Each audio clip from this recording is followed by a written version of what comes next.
करुणावतारो संसार सार मुगदेत हारो सदा वसंत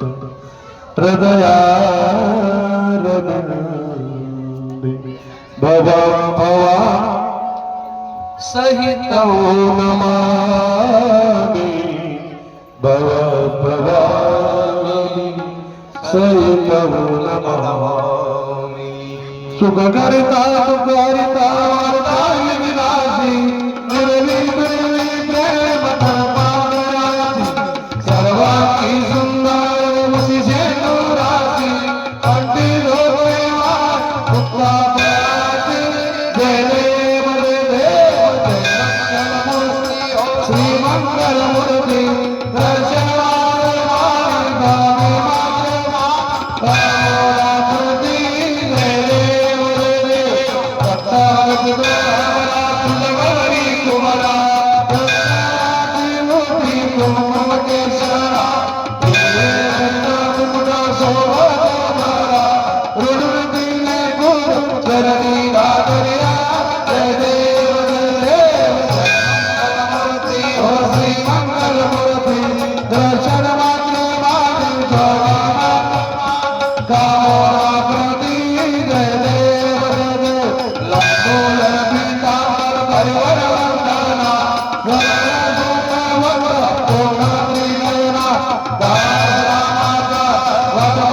सजना निर्वाणी रक्षा जय देव जय मंगल मूर्ति श्री मंगल मूर्ति स्वामी मात्र मूर्ति जय देव गणपति जन गोळ्यात बाईन रूपातले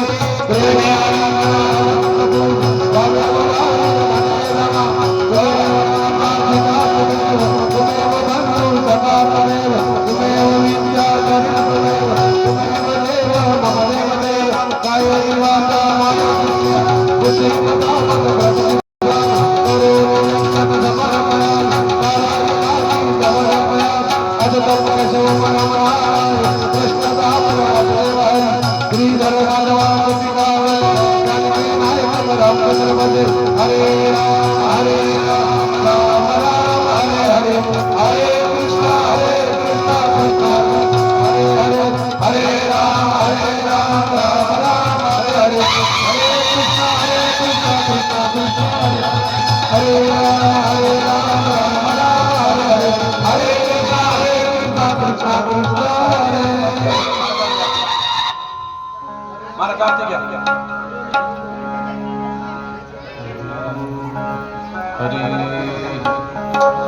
वंशी विभूषित करा नवनील दावा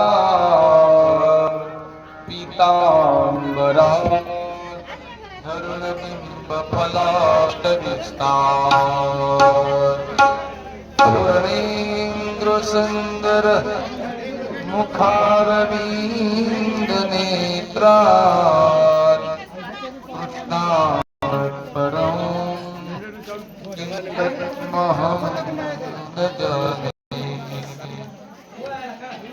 काभिरामो रंगवीरो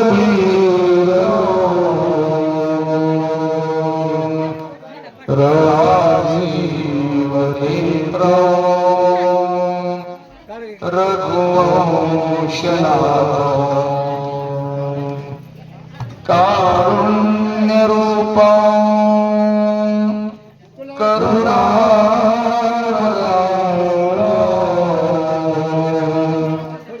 श्री रामचंद्र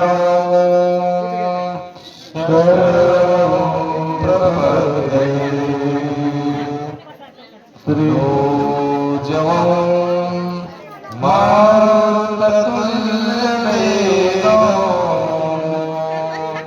जेते दिया बुद्धिमता वातात्मजं वानरयुतमुख्यं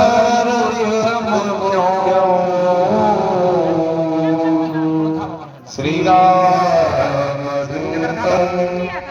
शरणं प्रपद्ये श्रीरामदूतं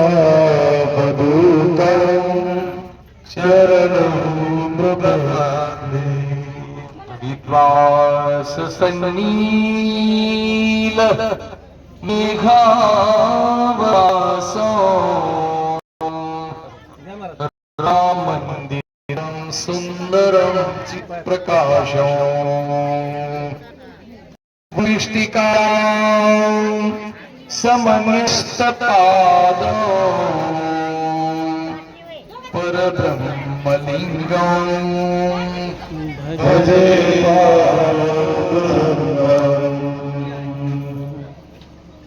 भजे पाण्डुरङ्गम् मंगल भवन अमंगल हारी हो तु दशरथ हारी मंगल भवन अमंगल हारी हो तु दशरथ अजर बिहारी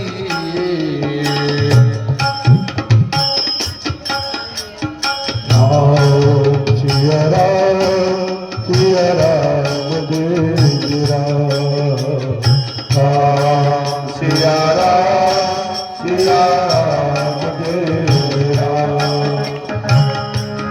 जय जय जय हनुमान गोसावी जय जय जय हनुमान गोसावी जय जय जय हनुमान गोसावी जय जय जय हनुमान गोसावी कृपा करो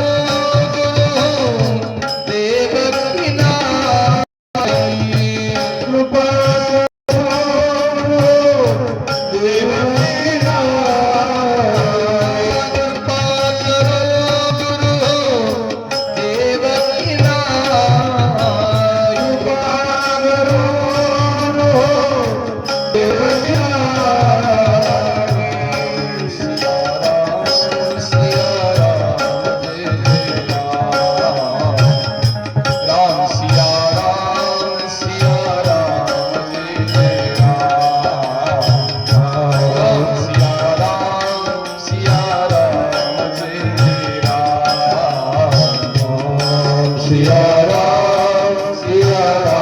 जय राम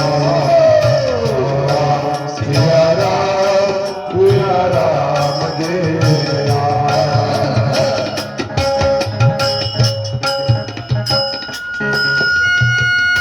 राजा रामचंद्र भगवान की जय महारुद्र हनुमान की जय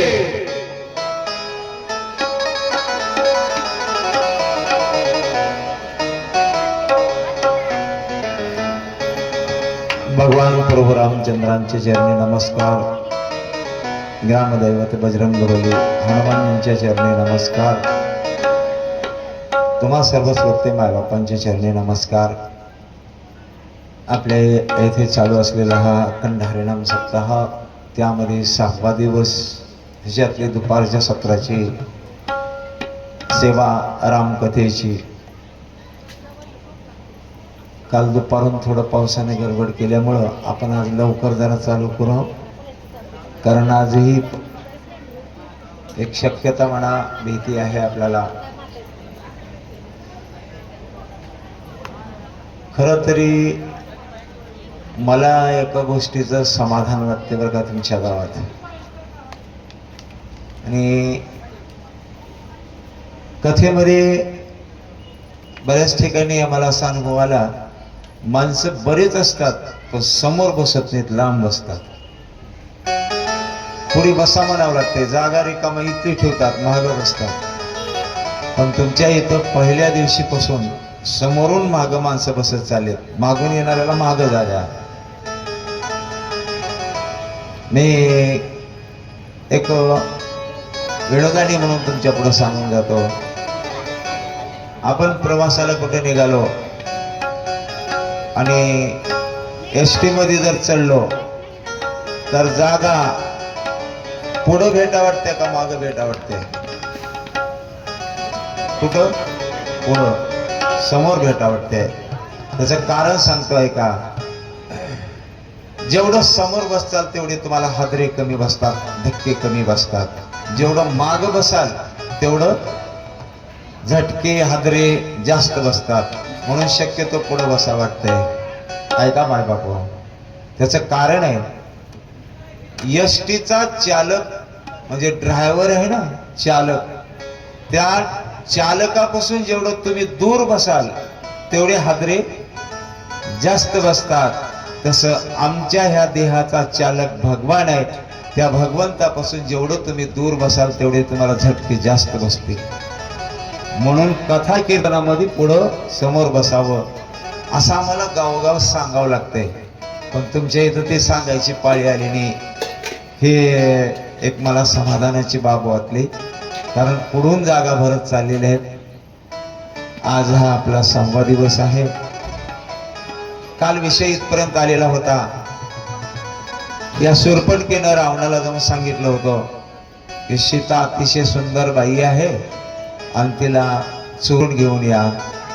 मंडळी, तुम्हाला एक रामायणाची भूमिका समजावं म्हणून एक बोलून जातो, थोडं ध्यान लावून ऐका बरं का.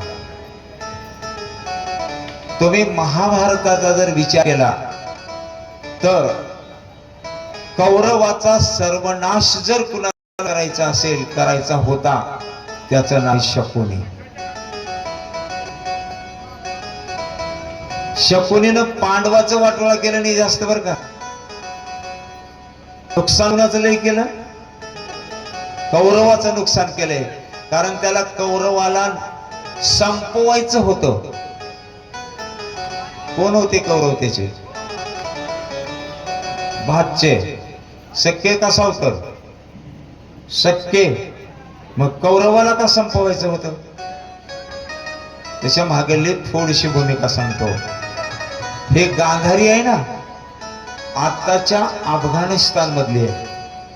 आता जे अफगाणिस्तान आहे पाकिस्तानला लागून, तिथली आहे. तेव्हा ते अखंड भारत होता. अफगाणिस्तान ही भारतात होतं, पाकिस्तान ही भारतात होतं, नेपाळ ही भारतात होतं, बांगलादेश ही भारतात होता. त्या काळातली कथा आहे. त्या गांधारीला एका ऋषीनं सांगितलं होतं की तुझं ज्याच्याशी लग्न लागेल तो 2 दिवसात मरणार आहे. त्याचं आयुष्यच फक्त 2 दिवसाचं आहे तुझं लग्न लागल्यानंतर. या भविष्याला लक्षात ठेवून तिच्या वडिलांनी, कारण पहिलं लहान वयात लग्न लागायचे, कधी लेकराला कळायचं कधी नाही कळायचं या वयामध्ये, हे भविष्य लक्षात ठेवून तिच्या वडिलांनं पहिल्यांदा लग्न तिचं एका बोकडा संकट काहीतरी लावलं होतं. कुणासोबत? बोकडासोबत. आणि ते योगायोगानं 2 दिवसात बोकड मरून गेलं होतं. म्हणजे आता विघ्न टळलंय. म्हणून नंतर या धृतराष्ट्रासोबत लग्न लावलं होतं. ही गोष्ट ज्यावेळेस धृतराष्ट्राच्या लक्षात आली की मला पहिलं एकदा लग्न झालेली मुलगी त्यांनी दिली आहे, म्हणून त्याला राग आला आणि रागामध्ये त्या या गांधारीच्या बापावर हल्ला केला आणि त्याचे 99 भाऊ आणि बाप या सगळ्याला बंदीमध्ये टाकलं. 100 लोकांना बंदीमध्ये टाकलं. बंदीखान्यामध्ये टाकल्यावर त्याला छळून मारायचं होतं म्हणून त्याने एक अर्धा किलो चणे घ्यायचे आणि त्या 100 लोकायला खायला द्यायचे. आता अर्धा किलो चणे 100 लोकांना किती यायचे? 4 हरभरे यायचे. मग 4 हरभरे खाल्ल्याने आपलं कोणाचंही पोट भरणार नाही, म्हणून त्या गांधारीच्या बापानं एक युक्ती काढली आणि सगळ्यात धाकटे असलेल्या शकुनीला ते सगळे चणे द्यायचे आणि ते एकाचं पोट भरायचं. कारण आपल्याकडे एक म्हण आहे बरं का, सगळ्याचं एकावर टाकलं तर ओझं होतंय बरं का. 10 की लकडी एक का बोझा, तसं सगळ्याचं मिळून एकाला दिलं आणि अशा पद्धतीनं त्याचं पोट भरत गेलं.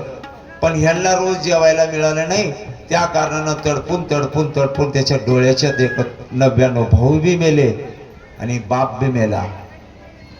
त्याला राग होता मेहुण्याचा, माझ्या बापालाही मारलं, भावालाही मारलं, म्हणून तो राग कायम राहावा म्हणून त्यांनी बापाची माती केली की त्या मातीमध्ये आपल्याकडे आहे ना दुसऱ्या दिवशी हाडं येचायची पद्धत, त्या अस्थी गोळा करायची. त्या अस्थी गोळा केल्या, त्या अस्थीचं पीठ केलं आणि त्याच्यापासून पाश बनवली होती त्यांनी. पाश या शकुनीकडे कपटी पास म्हणतात ना, ते देवीत खेळायचे, ते बापाच्या हाडाचे बनवले होते आठवणीत राहावं म्हणून. आणि बापानं सांगितलं होतं, बघ आम्ही तर सगळे मोरला लाव, पण आम्हाला मारलेल्याचा बदला तुला घ्यावा लागेल. आणि ते बदला घ्यायसाठी त्यानं कौरवाचा वाटोळा करायला टपलेला होता. मी का त्या टपला होता त्याचं कारण सांगितलं बरं का. आता ऐका, महाभारतात जसं शकुनीला कौरवाचं वाटोळा करायचं होतं, तसं रामायणामध्ये रावणाचा सर्वनाश कुणाला करायचा होता, तर शूर्पणखेला करायचा होता. रामापेक्षाही राग कुणाला होता, तो शूर्पणखेला होता. त्याचं बी कारण आहे. शूर्पणखेच्या नवऱ्याला एका युद्धामध्ये स्वतः रावणानं मारलं होतं आणि तिला विधवा केलेलं होतं. माझ्या नवऱ्याला मारणाऱ्याचा मी काटा काढल्याशिवाय राहणार नाही, अशी तिची भूमिका होती. आणि याच्या बळाला बघून उगत त्याला दादा दादा म्हणत राहिलेली आहे. मग आता बलवान राम लक्ष्मण जर एवढे असतील तर त्याच्या संगत ह्याचं लावून दिलं की मग ह्याचा काटा निघतो, आपली इच्छा पूर्ण होते. म्हणून तिनं सांगितलं, जा चोरून सीतेला घेऊन या. मी थोडी मागेली भूमिका सांगितलं, ऐका. सीतेला आणायचं ठरलं रावणाने, मंदोदरीने विरोध केला, नका हो, का विघ्न घरला आणाला. आणि तुम्हाला मी मग सांगितलं होतं की सीतेचा जन्म लंकेत झालेला आहे आणि जात असताना सीतेने एक आकाशवाणी झाली होती. मी त्या दिवशी सांगितलं नाही ओघात, पण आकाशवाणी झाली होती की मी आता शांत परत चालले, पण दुसऱ्यांदा जर मला इथं आणलं गेलं तर मी तुमचा सर्वनाश केल्याशिवाय जाणार नाही, अशी आकाशवाणी झाली होती. म्हणून तिला आणण्याचा निर्णय शूर्पणखेनं सांगितला. रावणाने ठरवलं आणावंच लागतंय. दुसऱ्या बाजूने सांगतो ऐका, देवाच्या बायकोला चोरून आणण्याचा खरा सल्ला जर नारदानं कुणी दिला असेल, आपलं रावणाला कुणी दिला असेल तर तो नारदाने दिलाय. आणि एवढंच सांगितलं होतं, एकदा चोरून आणलास की परत द्यायचं नाही. म्हणून मी थोडं तुम्हाला लक्षात यायची सुधारणा करतो. सीतेला रावणानं आणलं नसून मुख्य आणायला लावणारा नारद आहे आणि त्याला दुसरा सपोर्टर शूर्पणखा आहे. त्या दोघांच्या मतामुळं आणावं लागलं, हे मुद्दा ध्यानात ठेवा. मग सीतेला चोरून आणायचंय, कसं आणावं? मग रामाला काहीतरी फसवलंच पाहिजे. मग ते फसवण्यासाठी म्हणून त्याने मारीच्याची मदत घ्यायची ठरवली आणि मारीच्याला हात मारले. तो कुठेतरी नातलगाना मामा आहे बर का. मामा, तुम्हाला हरणाचं रूप धरायचंय आणि सीतेच्या पुढून जायचंय आणि सीतेला फसवून रामाला पाठीमागं तुमच्या पाठवायचंय. तुम्ही पाठीमागे गेले की मग लक्ष्मणजी मदतीला येतील आणि दोघेही ज्यावेळेस बाहेर जातील त्यावेळेस मला सीतेला उचलून आणायचंय, म्हणून तुम्ही हरण व्हा. त्या मारीच्यानं सांगितलं, दादा बादशा रावणा, आता तरी कपट सोड, कारण या जगात कपटानं कुणाचं भलं झालं नाही. अरे मी जर गेलो तर मी मरणार आहे, बर मी मेलो तर काही तूही राहणार नाहीस, तुझंही माझ्या माग माग मरण ठरलेलंच आहे. म्हणून तू हे सगळं सोडून दे म्हणून सांगण्याचा प्रयत्न केला, जरा चांगल्या वाटेवर ये म्हणण्याचा प्रयत्न केला. कारण रावणाला म्हणत होता, बाबा ना तुझा भरोसा, तुझा ना भरोसा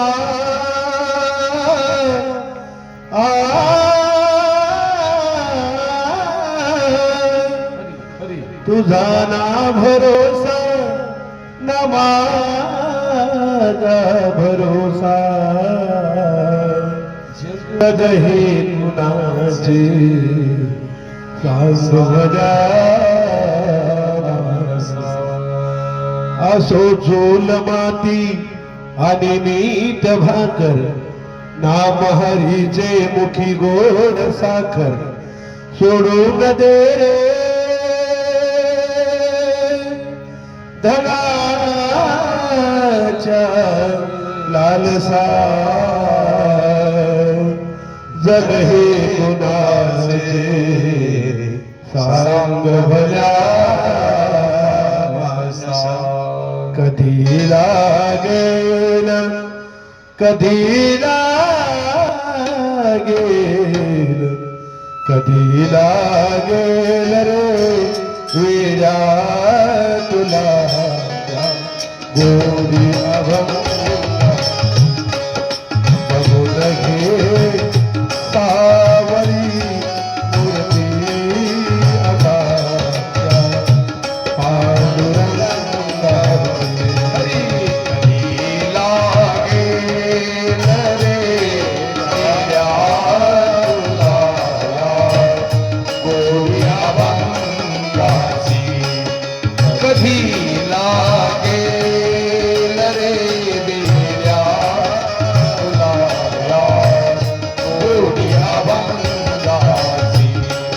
मनोभावे भजन तू कर प्रभूच्या लाग चरणाला, प्रभूच्या लाग चरणाला, प्रभूच्या लाग चरणाला. गारे सदा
नको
मारीच्याने रावणाला सांगून बघितलं, सोडून दे कपट, सोडून दे वाईट विचार, चांगल्या विचारानं तुझंही कल्याण करून घे. रावणाला राग आला. रावणानं सांगितलं, माझं सांगितलेलं काम सोडून तुम्हाला उपदेश करायला लागलास का? तुला मी हरण होऊन जा म्हणाला, जाणार आहेस की नाही? मारीच्यानं म्हणलं, मी जर हरण होऊन गेलो तर मला राम मारल्याशिवाय राहणार नाहीत. रावणानं सांगितलं, जाईना गेल्यावर मी तुला ठेवणार नाही. मग मरण तर दोन्ही कोण आलं, तिकडे गेलो तरी मरण आहे आणि इथं राहिलं तरी मरण आहे.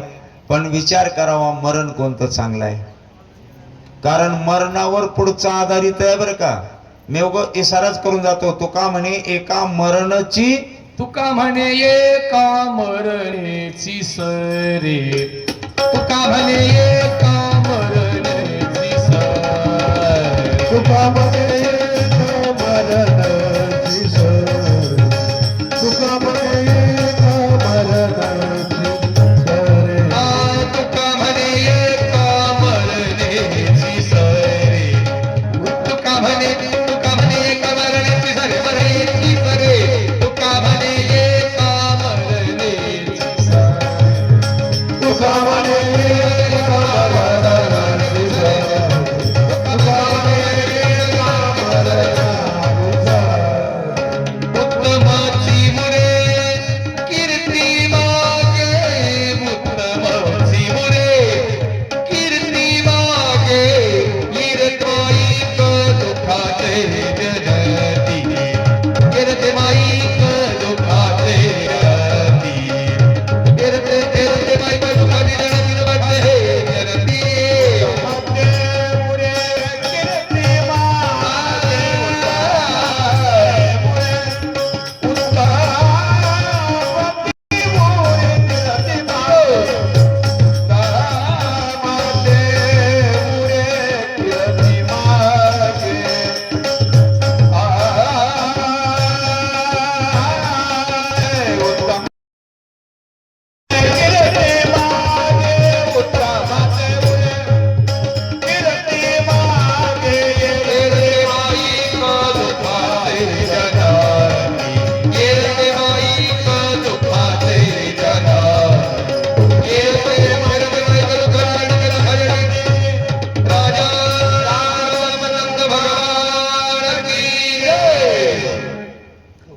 मारीच्याला सांगितलं, तू नाही गेलास तर मी मारीन.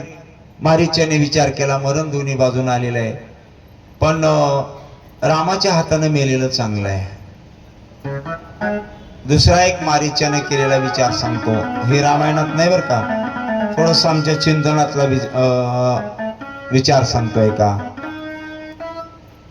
मारीच्याने विचार केला, अख्खं जग रामाच्या पाठीमागे लागले, तुम्ही आम्ही सगळे रामाच्या पाठीमागे लागलाव, कधी भेट देशील, कधी जवळ घेशील, लागलाव की नाही.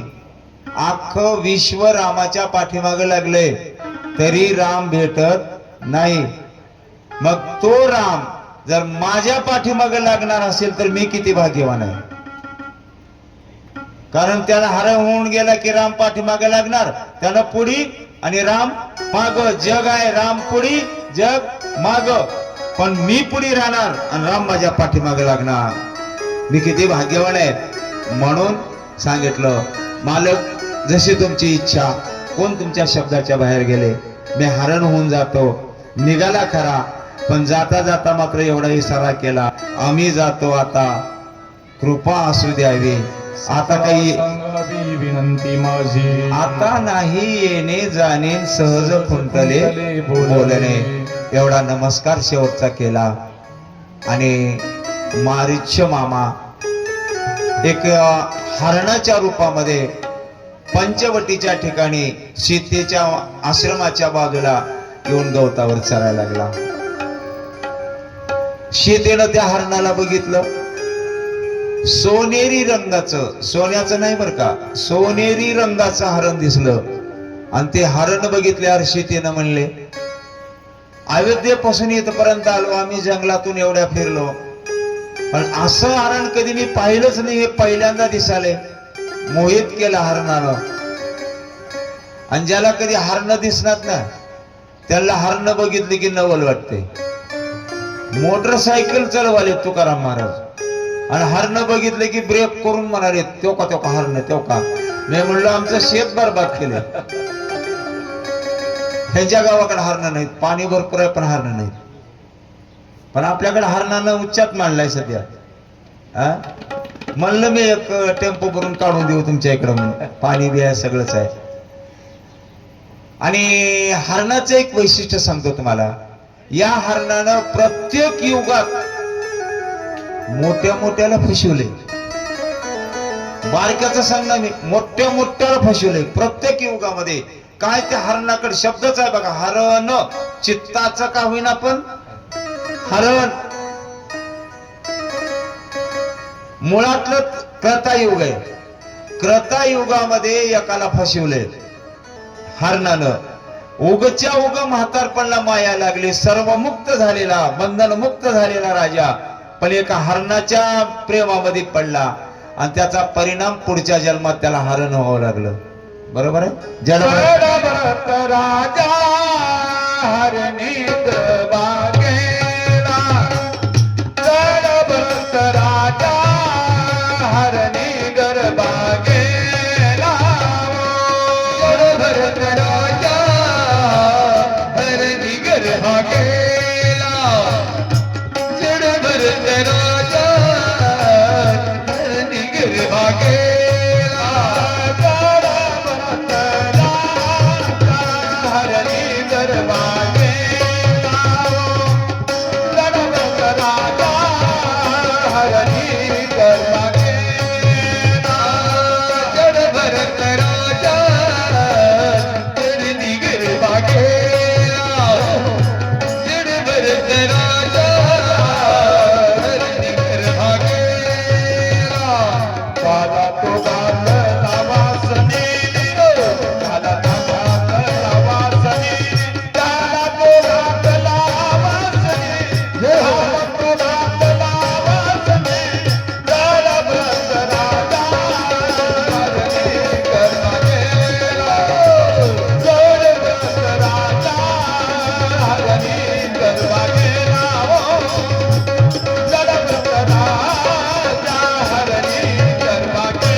जीवनभर परमेश्वराला आपलंस केलेला राजा होता जडभरत नावाचा.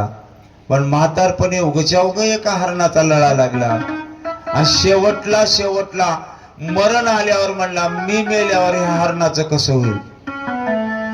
आणि मर्त्यवेस जे वासना माणसाच्या मनात राहते ना त्या पद्धतीला त्याला पुढला जन्म मिळतोच. म्हणून मर्त्यवेस वासना मुक्त जीवानं मारावं.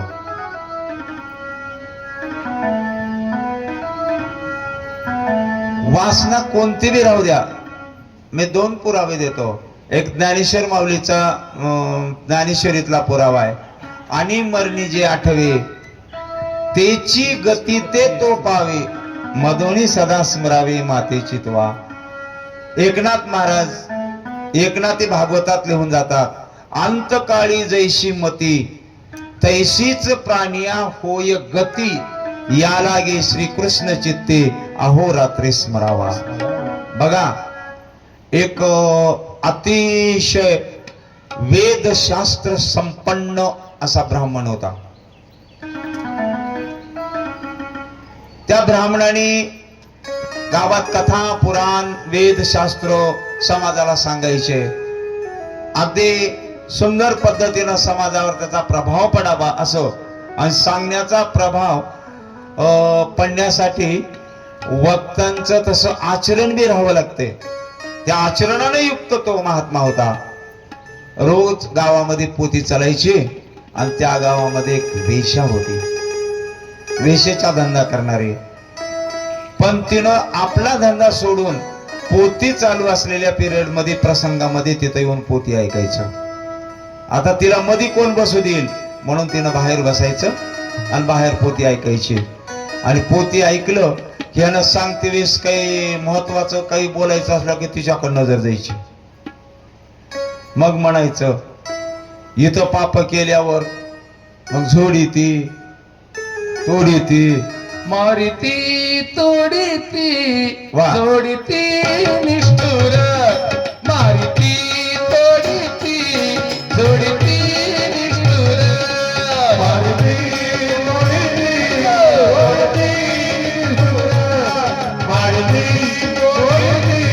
जोडीती निष्ठुर मारिती तोडीती जोडीती निष्ठुर मारिती तोडीती जोडीती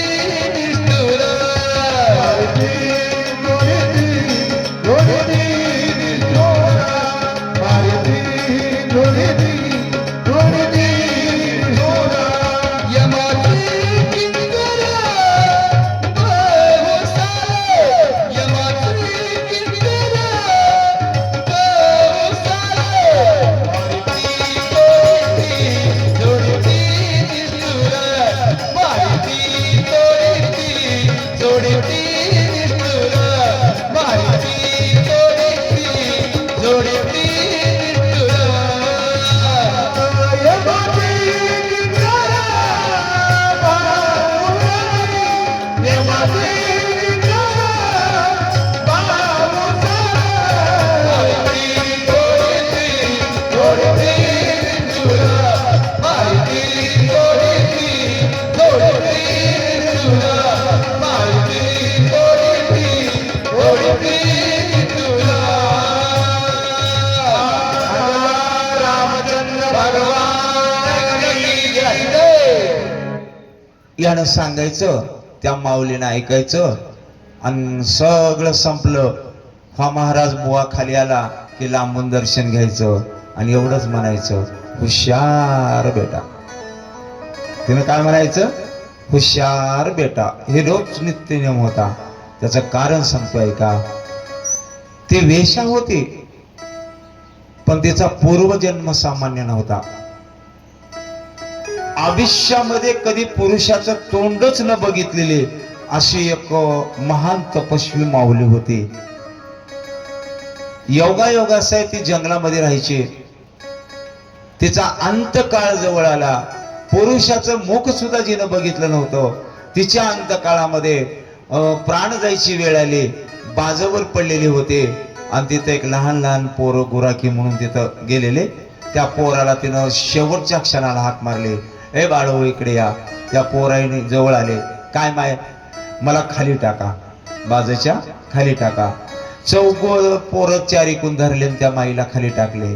आणि खाली टाकल्यावर माईच्या मनात उगच विचार आला, पोराईच्या हाताच्या स्पर्शामध्ये जर एवढं सुख वाटते तर पुरुषाचा स्पर्श कसा असेल म्हणून जीव सोडून दिले. अंतकाळी गेली की भावना, त्याचा परिणाम ते वेश्या होऊन जन्माला आल्या. पण महागल्ल पुण्य असल्यामुळं तिला महागल्ल कळत होतं. मला धोका झालाय तो हुशार बेटा म्हणायची त्याला. ते रोज चालू आहे त्यांचं. योगायोगासा झाला. एक हे ब्राह्मण बुवा नेमकं बाजाराला गेलाय. बाजारामध्ये गेल्यानंतर त्यांनी बाजारामधून एक नववा बूट, नववा जोडा खरेदी केला आणि खरेदी करून आणलेला आहे. असा नवा बाहेर काही कुत्रे मांजरे त्याला चाटू नये म्हणून असं खुंटीला अडकावून ठेवलंय आणि आपल्या आसनावरती झोपलेला आहे. आणि झोपल्या पडल्या त्याच्या लक्षात आलं की आज आपला शेवटचा दिवस आहे. आपल्याला न्यायला यमाचं आगमन झालेलं आहे. त्याच्या लक्षात आलं. यमाला बघितलं. यम मर्तवेस माणसाला दिसतो म्हणे. ज्याचं जवळ आले त्याला दिसतंय म्हणे. तेवढंच नाही, जवळ आलेलं दुसऱ्याला सुद्धा जाणवतं तसं असावं तसं. मी वास्तविकता म्हणून सांगतो, त्याचा हे म्हणून सांगत नाही बरं का. माझ्या आईचे शेवटचे घटिका चालू होती. आमच्याकडे एक शंकरीत गाय होते. दिवसभर बाहेर बांधत होतो आणि संध्याकाळी आणून आम्ही घरामध्ये बांधायची. गाय चांगली होती, दूध चांगलं देणारी गाय होती. आईचे तर भुईवर टाकलं होतं म्हणा, जमिनीवर झोपवलं होतं. आता आई जाणार 5-10 मिनिटात ही चालू होते. आम्ही त्या गाईला दोघा भावानी धरलं आणि तिकडलं सोडून घरामध्ये आणायला गेलो. रोज माग मागे येणारी गाय, पण त्या दिवशी दाराला आले की अशी पाय पुढचे जे तणावा लावला ते दोघा भावाला ऐकलं नाही, झटका दिला आणि महागारी फिरली. मी म्हणलं हिला काय दिसलं, माझा मुद्दा ध्यानात ठेवा, हिला काय दिसलं. कारण मध्ये कुणी माणूस नाही, कुणीच नाही, काही नाही, सगळं मोकळं आहे रोजच्या सारखं. गायीने एवढा झटका देऊन बराच अंतर पळून गेले. पुन्हा धरून आणलो, पुन्हा सुद्धा मध्ये जात नव्हते. जबरदस्तीनं आम्ही मध्ये नेलो आणि गाईला बांधून 2च मिनिट झाले असतील. त्या गडबडीमध्ये माझ्या पायावर गाईचा पाय पडला होता. चांगलं पाय फुटला होता, रक्त गळत होतं. आणि ते रक्त गळत असलेलं माझ्या माईनं शेवटच्या क्षणाला बघितलं आणि एवढंच म्हणाले, लय लागले की र त्याच्यावर हळद टाक. हळद टाकून बांधेपर्यंत माझी आई तेवढे शेवटचे शब्द बोलले. म्हणून मी हमेशा म्हणता बर का, स्वतःच्या मरणाच्या यातना भोगत सुद्धा जिला लेकराची दुःखाची जाणीव होते ना, ती माय असते. आणि ऐशी कळबळाची जाती, ऐशी कळबळाची जाती,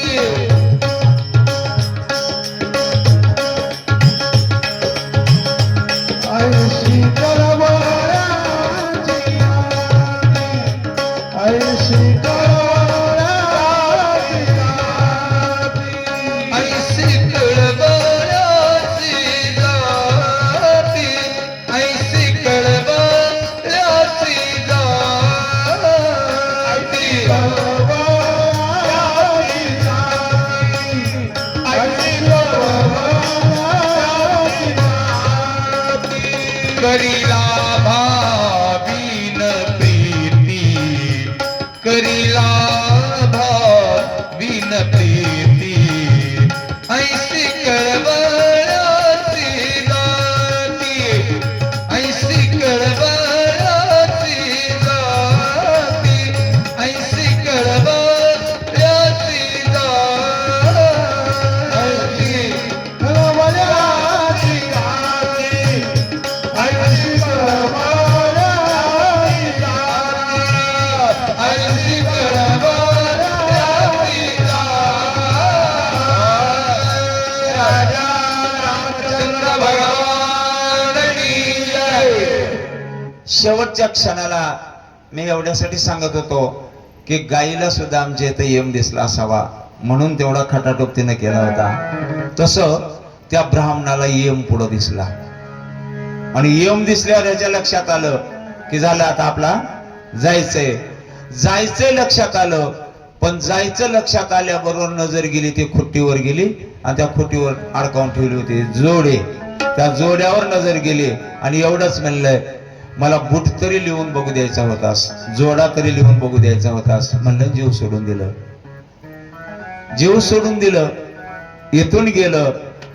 पण ह्याला बुटामध्ये भावना राहिली होती, म्हणून एक दिवसच नाही जन्मभर बुटाचा धंदा कर म्हणून त्यानं एका चांबाराच्या पोटी जन्माला आलं. ते लेकरू होऊन चांबाराच्या पोटी जन्माला आलं आणि जन्माला आल्यावर ते इथला त्या चांबाराच्या कुंडाचा ते वास नाकाला लागला. मुळात होतं ब्राह्मण, पण गेलं चांबाराच्या घरी आणि तिथल्या दुर्गंधीनं ह्याला म्हणलं, ह्या दुर्गंधीमध्ये जीवन काढल्यापेक्षा मेलेलं बरं. त्या लेकरानं मरायचं ठरवलं. मग ते लेकरू प्यायनाच गेलं, त्याला आपल्याकडे अडवलं काहीतरी म्हणतात बघा, ते प्यायच ना गेलं, लेकरूच प्यायना गेलं. 4 दिवस गेले, लय दिवसाला झालेलं लेकरू प्यायनाच गेले. कसं होईल आता, किती दिवस जगल बिना पेता. म्हणून त्यानं बरेच काही वैद्य केले, आता डॉक्टर नव्हते त्या काळात, पण वैद्य वगैरे केले, पण कुणाचाच कोणी नाही गेला.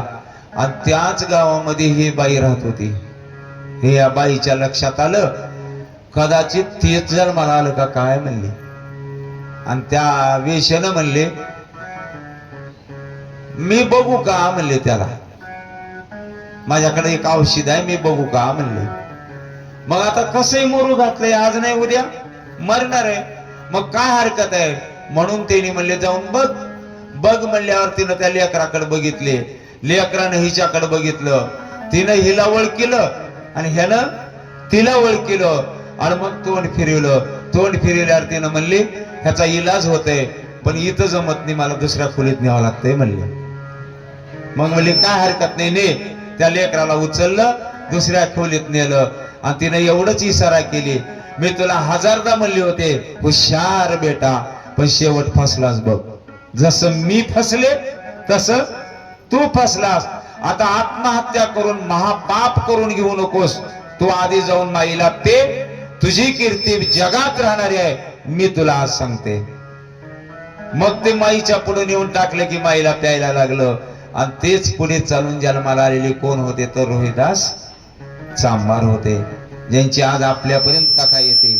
तसं अंतकाळी जशी मती आहे ना, तशी माणसाला भावना येते. आणि त्याप्रमाणे जडभरत राजाला अंतकाळी हरणाची माया निर्माण झाली म्हणून हरणी गर्भा गेला. हे त्रतायुगातलं सांगितलं. आता त्रेतायुगातलं सांगतो. सीता, राम, लक्ष्मण खरंच अज्ञानी आहेत का? सोन्याचं हरण असते का? अज्ञानी नाहीत, पण त्या सोन्याच्या हरणाच्या कातड्याला हे भ्रमित झाले आणि त्या हरणाच्या मागे रामाला धाडलं. म्हणजे हरणानं सीता, लक्ष्मण आणि रामाला फसवलं. 2 युगातले झाले, जडभरत राजा, राम, लक्ष्मण, सीता. आता 3ऱ्या युगातलं सांगतो. कृष्णाचा अंत कसा झालाय? कृष्णाचा अंत कसा झालाय थोडक्यात सांगतोय का. ज्या वालीला कृष्णानं लपून बाण मारला होता तोच वाली व्याधाच्या रूपात जन्माला आला. आणि त्या व्याधाने एका दिवशी शिकार करण्यासाठी जंगलात गेलेला आहे आणि सगळं यादव कुळ संपले म्हणून कृष्ण उदास मनाने एका झाडाखाली बसून गुडघ्यावर पाय ठेवलेत आणि गुडघ्यावर पाय ठेवून शांत झोपलेले. व्याधाची नजर त्या पायावर गेली आणि त्याच्या लक्षात आलं एक हरण बसले, वरी शिंग दिसाले, म्हणून त्यांनी लांबून बाण मारला आणि मारलेला बाण बरोबर टाचायला लागला आणि त्याच्यामुळंच मरावं लागलं. म्हणजे शेवटी मारणाऱ्यानं काय म्हणून मारलं? हरण म्हणूनच मारलं की हरणानं कृष्णाचा वाटोळा केलं, अंत केला. हे द्वापार युगातलं सांगायला. आता कलियुगातलं जर सांगा म्हणलं तर एवढंच सांगतो. कलियुगामध्ये सलमान खान नावाचा एक हिरो आहे, अजून परेशान आहे. कशानं फसवले? हरणानं. म्हणून हरणापासून सावध राहा. किती बी खाल्लं तर खाल्लं, पण त्याच्या वाट जाऊ नका.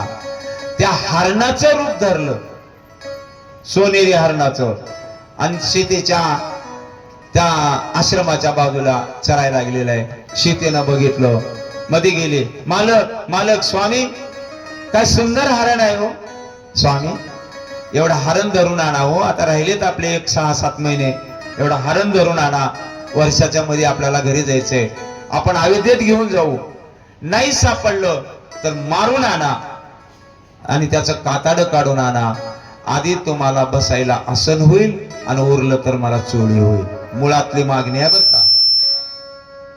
आधी तुम्हाला बसायला आसन होईल आणि उरलं तर चोळी होईल, अशी मागणी मागितली.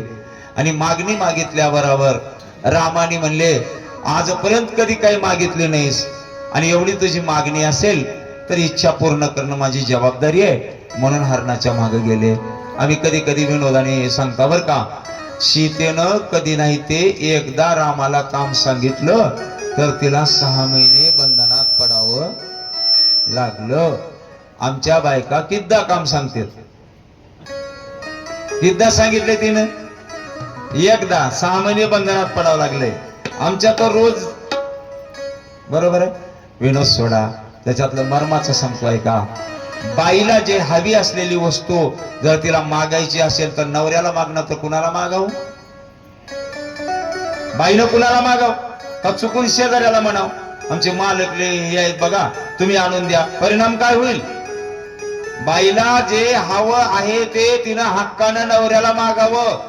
केवढा बी भाव झाला असला तर मला तोळाभर पाहिजेच मागावं. पण आपल्या मालकाच्या अडचणीत पडतील अशा अडचणीत घालून मागू नये. नाही एवढंच इशारा करतो. मालकाला अडचण होईल असं नाही, मालकाला सहज देता येईल असं मागावं. पण सीतेनं अडचणीत घातले. सीतेच्या शब्दाला मान दिला आणि हरणाच्या मागे राम निघाले. बाहेर जाता जाता लक्ष्मणाला म्हणले, लक्ष्मणा मी त्या हरणाकडे चालला, तू इथून हाल नको बर का, सीतेचे रक्षण तू कर. गेले हरणाच्या मागे. तेवढ्या मारीत पुढे पळालं. राम काही अंतर गेले, तिथून माघारी आले. पुन्हा येऊन सांगितलं, लक्ष्मणा मी काय सांगायला ध्यानात ठेव, मी बाहेर चाललो, मी येईपर्यंत सीतेपासून हलायचं नाही. पुन्हा गेले हरणाच्या माग. त्या हरणाला लांब जायचंच नव्हतं. पुन्हा माघारी आले. पुन्हा रामाला काढून नेलं. पुन्हा राम जवळजवळ 1 योजन गेलेले माघारी आले आणि लक्ष्मणाला सांगितलं, लक्ष्मणा माझ्या जीवाचं बरं वाईट झालं तर चालेल, पण मी तुला आज्ञा करतो की मी येईपर्यंत सीतेला सोडून तू हलायचं नाही. किती सांगितले? 3दा एवढं सांगितले आणि राम हरणाच्या मागे गेले. हरणाने रामाला नेता नेता नेता नेता नेता जवळजवळ 12 योजन म्हणजे आताच्या भाषेत बोलायचं तर 30-40 किलोमीटर लांब गेले. गंगा काठानं 40 किलोमीटर जवळपास लांब नेलेलं आहे. आणि तिथं गेल्यावर रामाने एक बाण त्या हरणाच्या अंगावर टाकला. रामाचा बाण लागला आणि हरण खाली पडलं. पण पडतेवेळेस हरण होतं, पण पडल्यावर एक राक्षस झालं. इकडं सीता घरात आहे, लक्ष्मणजी दारात आहे. बाहेरून एक हाक ऐकू आली, लक्ष्मणा धाव, सीते धाव, मला राक्षसाने घेरले. आता विचारतात मला, हाक पुन्हा मारली, हाक कानावर पडले, हाक पुन्हा मारली. मारीच राक्षसानं. बरोबर आहे. थोडं थोडं ताण द्यायचं. थोडं. रामायणात काय लिहिले बघू नका. रामायणात लिहिलं जरी असलं एखाद्या तर रामायण लिहित मी मगाही सांगून गेलो, थोडं आपण ताण द्या. मारीच्यानं लक्ष्मणा धाव, सीते धाव अशी हाक मारली असते तर मारीच्याच्या सगळ्यात जवळ कोण आहे? मारीच्याच्या जवळ कोण आहे? बाण मारणारे राम आहेत. मग पहिल्यांदा ऐकू कुणाला गेलं असतं? रामाला गेलं असतं. मग राम त्याच्या दुप्पट आवाज करून म्हणले असते, लक्ष्मणा मला काही झालं नाही, राक्षस आहे. म्हणून सांगतो, मारीच्यानं हाक मारली नाही. हाक मारणारा एक गोसाई झाडाच्या आडवं उभारला होता. पंचवटीच्या आश्रमाच्या जवळ मोठ्या झाडाच्या आडवं उभारलाय. आणि त्या गोसायानं हाक मारली, सीते धाव, लक्ष्मणा धाव. गोसाई कोण होता? रावण. रावण गोसायाच्या रूपातला. त्यानं हाक मारले, हाक कानावर पडली. बघा, हाक मारणारा ही मायावी रावण, सीता बी मायावी. लक्ष्मण दारात आहे, सीता घरात आहे. बाहेरून मारलेली हाक घरातल्याला ऐकू जाऊ का दारातल्याला? समजा इथं मालक बसलेत आणि या आईसाहेब मध्ये आहेत आणि इकडून कोणीतरी हाक मारलं, आधी मधल्या आईला ऐकू जाऊ का ह्या दारातल्या मालकाला जाऊ? एक रूल सांगा की मला, कुणाला ऐकू जाऊ? दारातल्याला जाऊ. पण लक्ष्मणाला ऐकू आलं नाही, सीतेला ऐकू गेले. त्याचं कारण सांगतो. हाक मारणारा मायावी आणि मधली सीता बी मायावी, म्हणून त्या दोघाला एकमेकाचे कनेक्शन आहे, म्हणून ऐकू गेले. दुसऱ्या बाजूने सांगतो, लक्ष्मणाची अवस्था आहे, ब्रह्मानंदी लागले टाळीन कोण देहाते, चिंतनात बसलेला आहे, म्हणून ऐकू गेले नाही. सीतेला ऐकू गेले. सीतेने हाक मारली, ओ भाऊजी, बंद करा तुमचं भजन. माझे मालक अडचणीत पडलेत, तो का हाका मारालेत, कुठंतरी राक्षसाने घेरले म्हणाले, तुम्ही मदतीला जा. लक्ष्मणाने डोळे उघडले, सीताई साहेबाकडे पाहिलं आणि एवढंच म्हणाले, आई साहेब, माझ्या दादाची बायको व्हायचं भाग्य तुम्हाला लाभलंय, पण माझ्या दादाची ताकद तुम्हाला कळालीच नाही हो अजून. या जगात कुणाला अडचण पडली तर नुसतं माझ्या देवाचं नाव घ्यावं. जगात कुणालाही अडचण पडली तर माझ्या भावाचं, देवाचं, रामाचं नुसतं नाव घ्यावं, त्याच्या अडचणी दूर होतात. नामाच्या नामाच्या चिंतने 12 बाटा पळती विकले, 12 बाटा पळती विकले, 12 बाटा पळती विकले. नामाच्या चिंतने 12 बाटा पळती विकले, 12 बाटा पळती विकले, 12 बाटा पळती विकले. नामाच्या चिंतने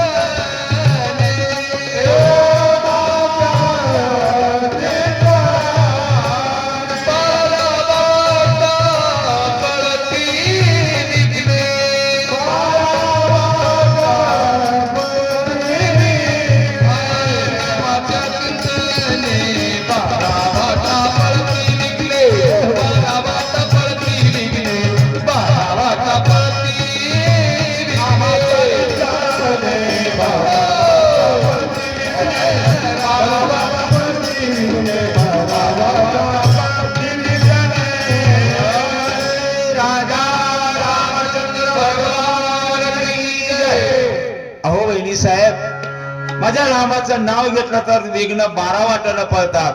त्या रामावर विघ्न येणार नाही, तुम्ही निवांत बसा. सीतेनं ऐकून घेतलं आणि एवढंच म्हणाले, अरे रे रे दुष्टा, तुझा डाव कळला मला. रामाला राक्षसाने घेरावं, तिकडं रामाला मारावं आणि मग तू मला आपलंसं करून घ्यावं म्हणून तू माझ्यावर डोळा ठेवून आलायस म्हणले. एवढं म्हणल्याबरोबर लक्ष्मणाने कानात बोट घातले, आम्ही विष्णुदास तैसे नव्हे. नाही माय, आता थोडं तुम्हाला त्या दिवशी सांगितलेल्याचा इथं संदर्भ जोडून जातो. मी एक गोष्ट सांगतील तर तुम्हाला. सीतेनं लक्ष्मणाच्या वैराग्याची परीक्षा घेतली होती, सांगितलं हो की. एवढ्या परीक्षेत पास झालेल्या लक्ष्मणाला एवढी महापतिव्रता सीता तू माझ्यावर डोळा ठेवून आलायस असं म्हणेल का? एवढी पवित्र सीता, एवढ्या पवित्र धीराला तू माझ्यावर डोळा ठेवून आलायस असं म्हणेल का? म्हणेल का? नाही म्हणणार. म्हणले का नाही? म्हणले की नाही? म्हणले की तू माझ्यावर डोळा ठेवून आलायस. त्याचं कारण सांगतोय का? 4 दिवसापूर्वी राम सीता असे एकांतात बसले असताना राम सीतेला म्हणाले, सीते, येणारा प्रसंग कठीण दिसालाय आणि तुझ्यावर नको ते संकष्ट येणार आहे, त्याच्यासाठी तुला सुरक्षित जागी राहायचे, तू सुरक्षित जागी राहा म्हणल्यावर त्याच वेळेला सीतेनं अग्नीमध्ये प्रवेश केलाय आणि अग्नीत लपणारी जी बाई होती ना, मागे सांगितलं बघा, तिला बाहेर काढून किंवा तिची प्रतिछाया म्हणा, काय म्हणायचे ते म्हणा, तिला आपल्या जागी पाठवले. खरी सीता अग्नीत गुप्त आहे. मग आता जी सीता आहे ते खरी नव कोणती आहे? आता वेदवती म्हणा, डुप्लिकेट म्हणा, काय म्हणायचे ते म्हणा. डुप्लिकेट सीतेला ऐका बर का, लक्ष्मणाच्या चारित्र्याचं काय देणं घेणं? कारण बाई सीता न म्हणा ते खरी, म्हणून तिनं म्हणाली तुझा माझ्यावर डोळा आहे. लक्ष्मणाने म्हणले, आई साहेब, तुम्हाला राम बी कळाल नाही आणि लक्ष्मण बी कळाल नाही, काय म्हणणं आहे तुमचं? तिनं म्हणली, तू जात असशील तर बरं, नाही तर मी चालले रामाच्या मदतीला, तुम्ही जाऊ नका. मला सांगा, रामाची आज्ञा जीवनात पहिल्यांदा मी मोडणार आहे. रामाने म्हणले होते, मी मेलो तर चालेल पण तू हालायचं नाही, पण मी आज आज्ञा मोडाला, मी जातो. पण आई साहेब, कमीत कमी मी वळलेली रेग तरी उल्लंघन करू नका म्हणून एक रेग वळली आहे. आणि लक्ष्मणजी बाणाच्या टोकाने रेग ओढून रामाच्या मदतीला निघून गेले. त्या रेगचं नाव आहे लक्ष्मण रेषा. हे पुराणातलं नाव आहे. तिचं वास्तविक नाव सांगू का? त्या रेगचं मर्यादा. त्या खरं रेगेचं नाव काय? मर्यादा. ही मर्यादेची रेषा उल्लंघन करून तुम्ही बाहेर येऊ नका. एवढं सांगितलं आणि निघून गेले. मी थोडं जबाबदारीनं बोलतो बरं का, क्षमा मागून बोलतोय का. मर्यादेच्या रेषेमध्ये जोपर्यंत सीताई साहेब आहेत तोपर्यंत रावणाची ताकदच नाही मध्ये यायची. रामायणातला रावण, रामायणातला सीता बाजूला सोडा. मी काय म्हणालो ध्यान लावून नाही का? जोपर्यंत सीताई साहेब मर्यादेच्या मध्ये आहेत तोपर्यंत आताही रावणाची ताकद नाही मध्ये यायची. आणि एखादी रावण घुसलाच मध्ये आणि त्या सीताई साहेबाला छळूच लागला तर त्याही सीताई साहेबानं बोटवरी करून त्याला इशारा करायचा, अरे दुसरा तुला मी एकली वाटायला येऊ का? हे सारे भारतीय माझे कोण आहेत? बांधव आहेत. तू जर आगावपणा करायचा असेल ना तर तुकडे करून टाकतील, एवढे माझे रक्षण करते आहेत. कारण भावानं राखी उगा हातात बांधले नाही, तिच्या शिलाची रक्षणाची जबाबदारी भावावर आहे. तुम्ही रामायण मालिका ध्यान लावून बघितला का? रामानंद सागरची बघितला असाल ना सगळ्यांना. रावण सीतेला बोलायला जर मध्ये आला अशोकवनात तर सीता रावणाला बोलत असताना रावणाच्या आपल्या मध्ये एक वस्तू धरत होती. काय धरत होती सांगा बरं? एक गवताची काडी धरत होती. आठवतंय का? बरोबर आहे की? गवताची काडी नव्हती. नीट आहे का सांगतो. सीतेचा जन्म कशापासून झालाय? धरतीपासून झालाय. गवत कशापासून जन्मते? धरतीपासून जन्मते. मग सीतेचं त्या गवताचं नातं काय लागलं? एका माईच्या पोटी जन्माला आले गवत बी सीता बी. नातं काय लागलं? भावाचं आहे. म्हणून रावणाला म्हणत होते, हे माझा भाऊ आहे, तू जर मला आगाऊपणा हात लावायला गेलास तर माझा भाऊ तुला शिल्लक ठेवणार. हे रक्षणाची जबाबदारी आहे. म्हणून आता बी एखादी रावण जर मर्यादेच्या मध्ये घुसला तर त्याही माईनं म्हणायचं, सारे भारतीय माझे बांधव आहेत. पण दुर्दैव सांगतो माय बापू, मला म्हणा जास्त वाढवायचं नाही, पण जे वास्तविकता आहे ते सांगतो. सध्या सीताई साहेब मर्यादेच्या मध्ये राहायला तयारच नाहीत. जर सगळ्यात जास्त मर्यादा कुणा सोडल्या तर सीताई साहेबांनी सोडले. इशारा ओळखून घ्या. तुम्ही बाहेर जाऊ नका म्हणून लक्ष्मणाने बंधन घालून गेलं.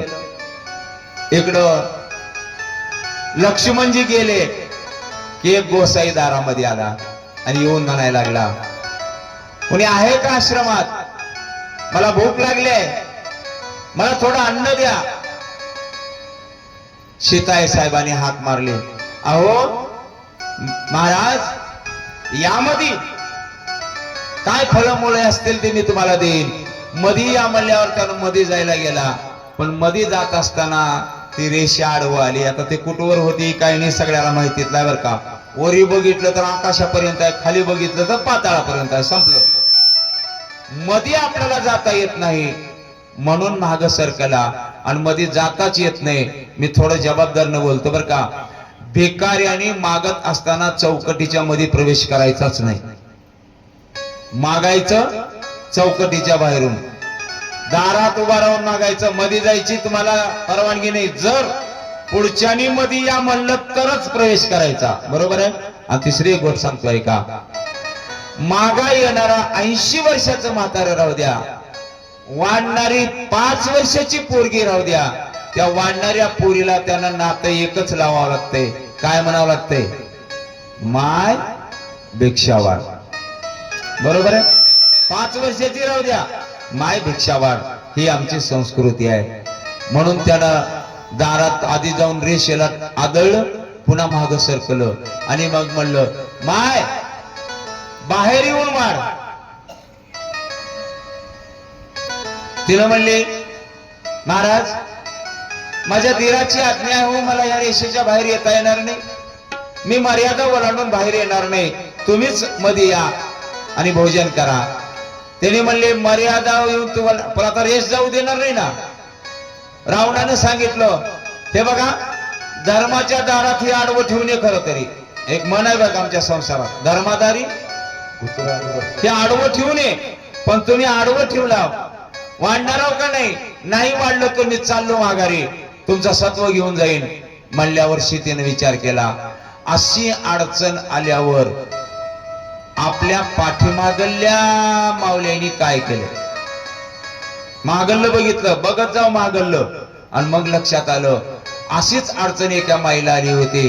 तर स्वतःच एकुलतं एक लेकरू शिजवून कापून जेवायला वाढले, पण माघारी जाऊ दिलं नाही. मला तर तेवढी अडचण नाही, बाहेर जाऊन वाढायचं मध्ये येऊन बसायचंय. म्हणून सीताई साहेब फळं घेऊन बाहेर वाढायला आल्या. माय वाढ म्हणून रावणानं म्हणलं होतं, आणि बाहेर वाढायला आल्या की आपला भगवं होतं तेवढं फेकून दिलं, रावण झाला. आणि मग मला खांद्यावर टाकून, चल तुला मला बायको, तुला माझी बायको व्हायची. माता म्हणे जेसी आणि भोगो पाहे तेशी.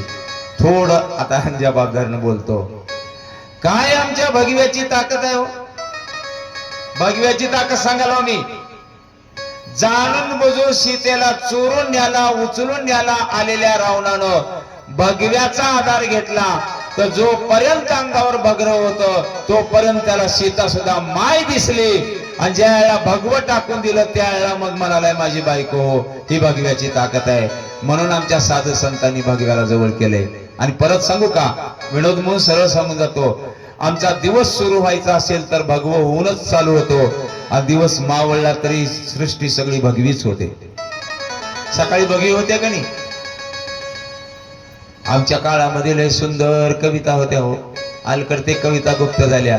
एक कविता होती, बघ आई आकाशात सूर्य हा आला, पांघरुणी अंगावरी जरदरी शेला, निळ्या याच्या महालाला खांब सोनेरी, मोती याच्या लाविल्यात अठ झाले रे, त्यावरून येई त्याचे स्वरान गौलावणे स्वारी, डोंगराच्या आडून डोकावे हळू, आणि फुले गुलाबाचे लागे उदळो, नभातून सोनियाच्या ओती तो राशी, आणि गुदगुल्या करीत खेळे फुलाशी. त्या काळातल्या कविता येतात, गेल्या कविता ते आता. सकाळी भगवं होतं, संध्याकाळी भगवं होतं. त्या भगव्याची ताकद आहे. भगवा अंगावर झाले की जगातल्या सगळ्या माया दिसतात. आणि माया दिसतात म्हणून आमच्या एका भगवानी भगव्या धाऱ्याने जगामध्ये सगळ्याला धडा शिकवून गेला. बरं काय काय भगव्याने शिकागोच्या धर्म परिषदेला गेले होते. त्यांचं नाव आहे स्वामी विवेकानंद. कार्यक्रम झाला, मी कार्यक्रमात काय केलं ते सांगणार नाही. कार्यक्रम संपला, तिथे एक अतिशय सुंदर माऊली होती. ती माऊली पुढे आली आणि स्वामी विवेकानंदाला एवढंच हात जोडून म्हणाले, तुम्ही माझ्याशी विवाह करा, लग्न करा. तुमच्यासारखा विद्वान आणि माझ्यासारखा सुंदर मुलगा आपल्याला जन्माला येईल आणि आपलं परंपरा चालू राहील.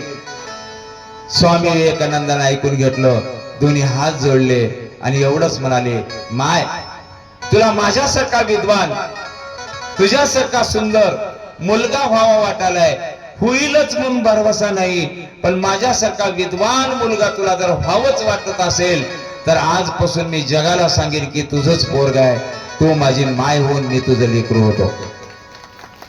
आहे की त्या बाईचं नाव सांगू का? निवेदिता भगिनी आहे. त्या दिवशी जे भारतात आले आहे ते मरेपर्यंत भारतामध्ये सगळ्या लोकांची सेवा केली. आपण पुन्हा लग्न करून घेतलं. ही ताकद आहे आमच्या भगव्याची. आणि त्या भगव्या वेशामध्ये रावण येऊन मागत होता. म्हणून सीताई साहेब वाढायला बाहेर आल्या. वाढायला बाहेर आल्या की यानं सीतेला रावण झाला, खांद्यावर टाकलं आणि पुष्पक विमानामध्ये बसून निघाला.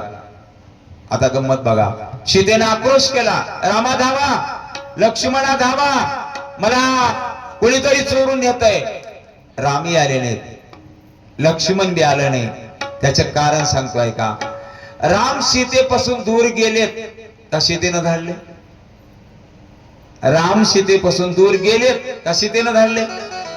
सीतेनं धाडले. लक्ष्मण सीतेपासून दूर गेलेत का सीतेनं धाडले? लक्ष्मणाला सीतेनं धाडले. सीतेनं दोघांनाही दूर धाडले म्हणून दोघही आले नाहीत. पण जटायू ज्याच्या संगत मैत्री झाली होती तो जटायू मनानं गेलता का सीतेनं धाडलं होतं? चरायला गेलता पण मनानं गेला होता म्हणून पहिल्या हाकाला गुणानं माघारी आलाय. मनानं गेला होता म्हणून गुणानं माघारी आला. त्यानं रावणासंगत बरंच युद्ध केलंय, बरंच सळू की पळू केलंय. एक क्षणभर तर रावण म्हणला आम्ही हारलो. पण कपटी माणसं कपटीच असतात. मी विनोदाने एक वाक्य बोलत असतो, मूर्ख माणसं परवडले, येडे बागडे माणसं परवडले, पण कपटी माणसाची साथ कधी मिळू नये बर का. कारण येडे मूर्ख माणसं स्वतःच नुकसान करून घेतात आणि कपटी माणसं दुसऱ्याचं नुकसान करतात. कपटी आहे रावण शेवट. त्या रावणाने कपट साधलं आणि जटायूला म्हणला असं भांडायचं नाही रे, तुला भांडणच करायचंय तर तुझं मरण मला सांग, माझं मरण तुला सांगतो आणि मग आपण युद्ध करू, बघू म्हणला कोण हारते कोण जिंकत आहे. जटायूनं म्हणलं भरपुरी रामाची शपथ घातली, तुला रामाची शपथ सांग आहे की सांग तुझा मृत्यू अंग कोणता आहे, मी माझं सांगतो. आधी खर तरी रावणाचं विचारायला पाहिजे होतं, पण कपट नाही ना यांच्या मनामध्ये. मग जटायूनं सांगितलं की माझं मरण पंखात आहे बाबा, माझे पंख जर संपले तर माझं अवतार सगळा संपला. खरं सांगितलं. रावणाने विचार केला आपल्याला मरण सांगायचंय, असं सांगावं की त्यानं माझ्या मरणाच्या अंगावर झडप घातली की त्याचे पंख आपोआप हातात यावं, म्हणून म्हणलं माझ्या पायाच्या अंगठ्यात मरण आहे. जटायूने झेप मारली, पायाचा अंगठा फोडला हो, पण नव्हतंच पायाच्या अंगठ्यात मरण. तोवर दोन्ही पंख सापडले आणि असे उपटून टाकले. जटायू पंख उपटल्यामुळं तिथं निष्प्राण होऊन पडलेलं आहे. मग त्यानं सीतेला घेतलं आणि निघून गेलो. इकडे राम लक्ष्मण दोघं आहेत, दोघांची भेट झाली. लक्ष्मण डोळ्यातून अश्रू गळून गाळत सांगत होता, दादा वहिनीनं मला तुमच्याकडे पाठवलं हो, पण लय अपवाद शब्द बोलले दादा, मी काय तोंड दाखवू आता. लक्ष्मणाला रामानं सांगितलं बाई माणसानं बोललेलं एवढं मनावर घ्यायचं नसतं लक्ष्मणा, तू खरं तरी माझ्याकडे यायला नको होतास, मी सांगितलं होतं तुला. चल आता तरी आपण लवकर जाऊ. घरी आले, सीता नाहीये. शोधत निघाले. शोधत निघाल्यावर युद्ध झालेलं चित्र दिसलं. इथं युद्ध कोणाचं झाले म्हणून बघत हिंडले तर एका जागेवरून शब्द येत होता, श्रीराम जय राम जय जय राम. राम म्हणले ओ श्रीराम जय राम जय जय राम, श्रीराम जय राम जय जय राम, राम जय राम जय जय राम, श्रीराम जय राम जय जय राम, श्रीराम जय राम जय जय राम, श्रीराम जय राम जय जय राम, श्रीराम जय राम जय जय राम, श्रीराम जय राम जय जय राम, श्रीराम जय राम जय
लागते सदाची भजन करी वाहते राम जय सदाची. जय राम जय राम जय राम जय राम जय राम जय राम जय राम जय राम जय राम जय राम जय राम जय राम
भगवान की जय. तबल्याचा आवाज थोडा द्या महाराज की ऐका, जटायूच्या तोंडातून रामनामाचं चिंतन चालू आहे. रामाच्या कानावरती शब्द पडला, कुणीतरी राम राम राम म्हणतंय म्हणून पुढे गेले. जटायूचा अस्ताव्यस्त पडलेला देह बघितला, उपटून टाकलेले पंख बघितले. रामाला दया आली. रामाने जटायूला आपल्या मांडीवर घेतलं आणि एवढं सांगितलं, जटायू कुणी केली रे तुझी अवस्था?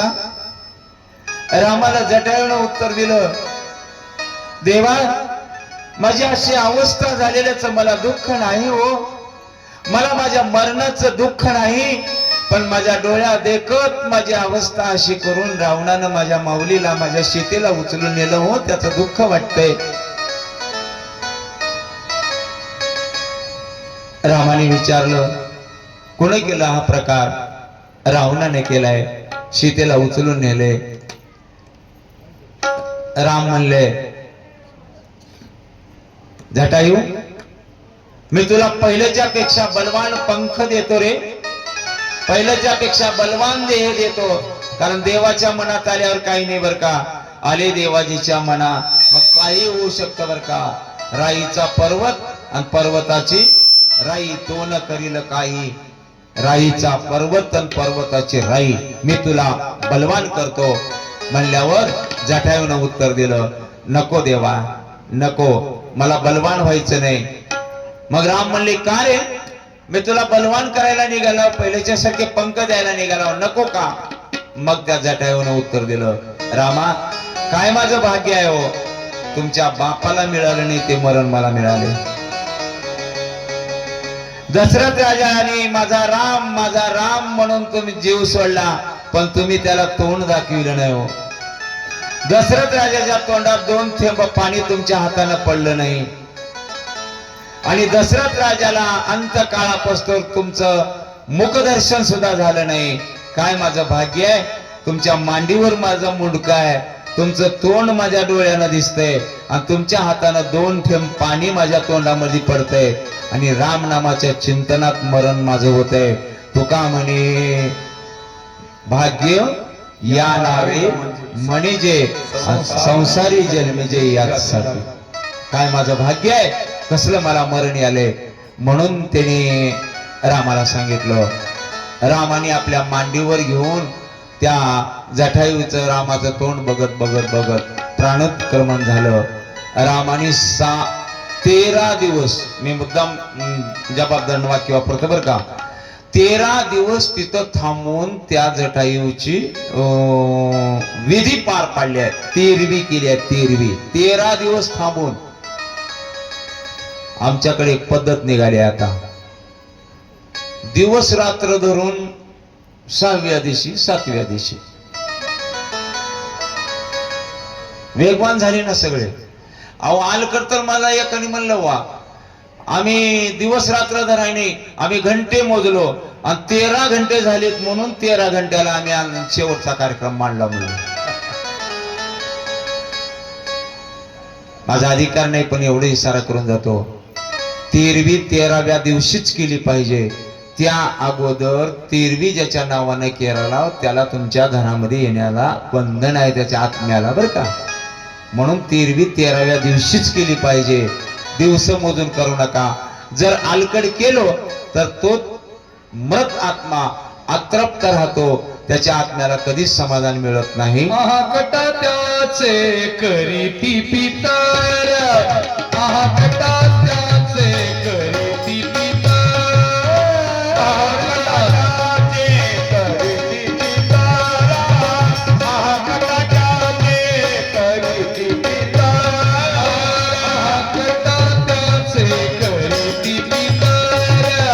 महाकटा त्याचे करीती पितर,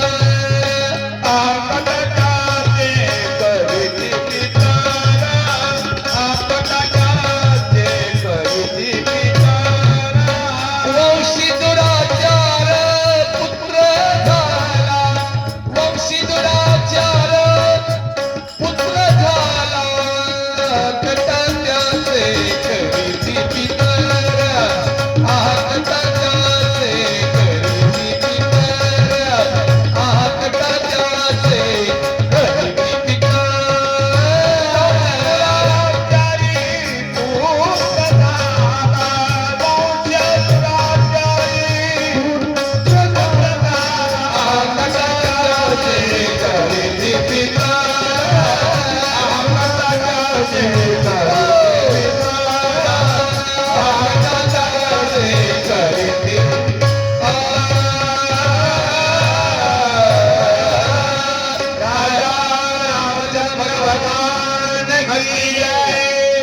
त्यांच्या पित्राचे आत्मे तरमळतात.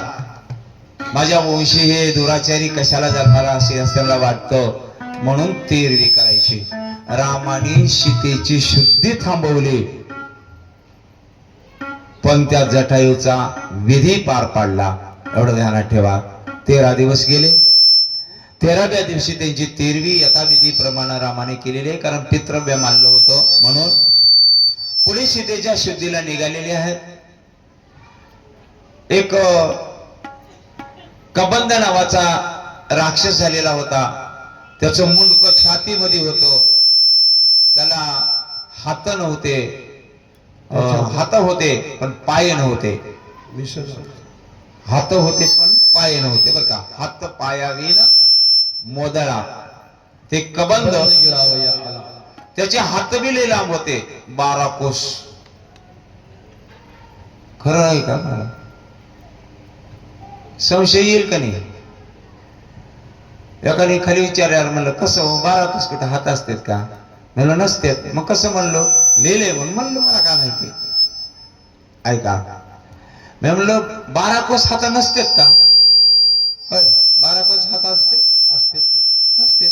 बरोबर करा. ऐका, सांगतो मग सांगा असतेत का नाही ते.